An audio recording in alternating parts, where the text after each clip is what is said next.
The nightclub, the speedboat, the mob, men and women drinking together, the booze cruise, the spread of jazz, the cocktail. What do they all have in common? They're the results, direct and indirect, of Prohibition, the nearly 14-year period from 1920 to 1933 when the manufacture, sale, or transportation of intoxicating liquor was illegal in this country. Why do you love the story so much? It's the answer to that question, how the hell did that happen? Daniel Okrent is author of Last Call, The Rise and Fall of Prohibition. I mean, it's just so improbable. How did this freedom-loving country put into the organic law, into the Constitution, this unbelievable stricture that said that you can't have a glass of beer? It's really hard to believe. Part of the reason was simply that Americans like to drink a lot. This country was very, very drunk. In 1830, the average American over 15 years of age drank 7.3 gallons of pure alcohol a year. That's the equivalent of 90/5 of 80-proof liquor, 1.8 bottles per week for every drinker in the country. Alcoholism is a serious social problem. It was a social problem in the 19th century, which prompted Prohibition. It is today. Producers Ken Burns and Lynn Novick collaborated on documentaries about jazz and baseball. In their newest film, airing tonight on PBS, they take on Prohibition.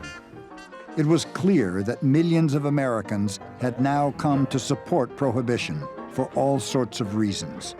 Prohibition was billed, they point out, as the one-size-fits-all cure for the ills of American society. Prohibition was really sold as not just that it would solve the problem of alcoholism, it would solve poverty, it would solve child labor, it would solve prostitution, it would solve crime, it would get rid of slums. With so many problems to address, it's not surprising that the Dry Coalition was dizzyingly diverse. Suffragettes who originally wanted the vote so they could outlaw demon liquor. Small-town Protestants threatened by the wave of Catholic immigrants and their city saloons.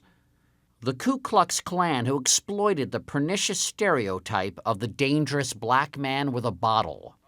Even Broadway producers who wanted patrons out of bars and in their theaters.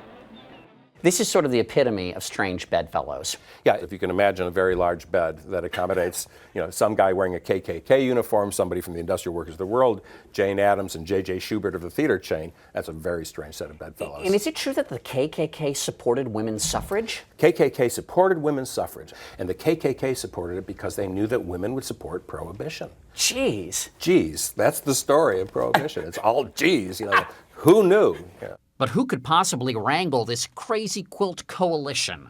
I think it's clear that the ASL was the most powerful lobbying group. They actually made a constitutional amendment happen. The ASL, or Anti-Saloon League. What made them so effective?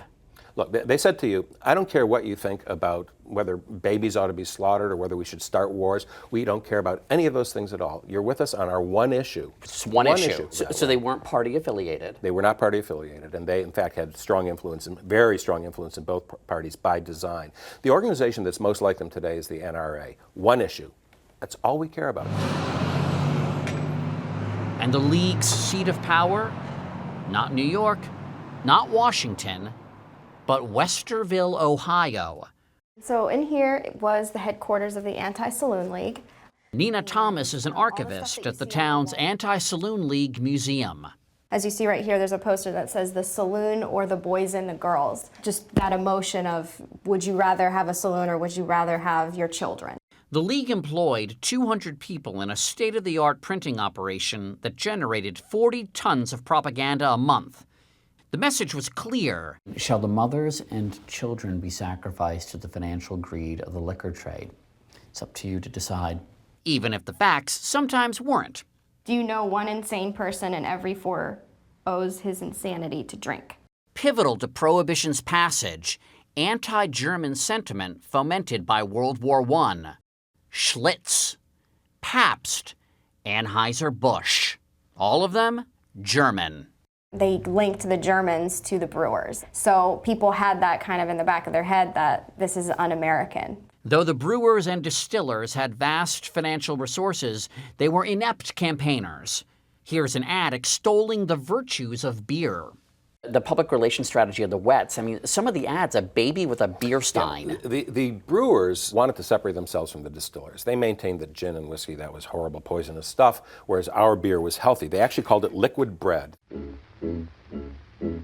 The Dries had the Wets over a barrel, and the 18th Amendment went into effect at midnight on January 17th, 1920.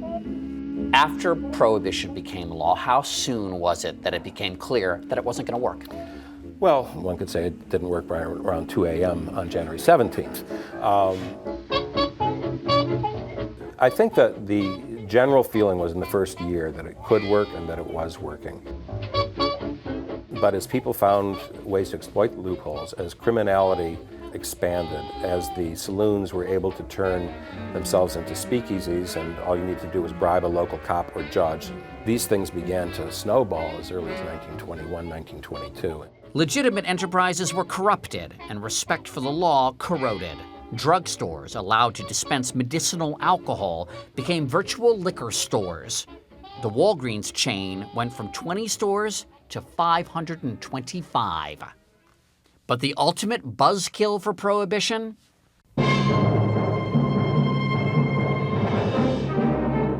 Really is the Depression, this incredible crisis that I think, made America kind of take another look and say, wait, what are our priorities? Is this really that important? We're spending all this money to enforce a law that nobody wants? In the first few years, drinking did decline 70% from pre-Prohibition levels. But the Dries were up against something even more powerful than money. What you can't successfully legislate against is human appetite. And if people want something, they're going to find a way to get it. On December 5th, 1933, the 21st Amendment passed, ending Prohibition. And Prohibition is repealed. The only time in history an amendment has been repealed. The noble experiment was over. It was a failure by any measurement, but positive in its failure. We learned from our failures. We learned, let's not try this again.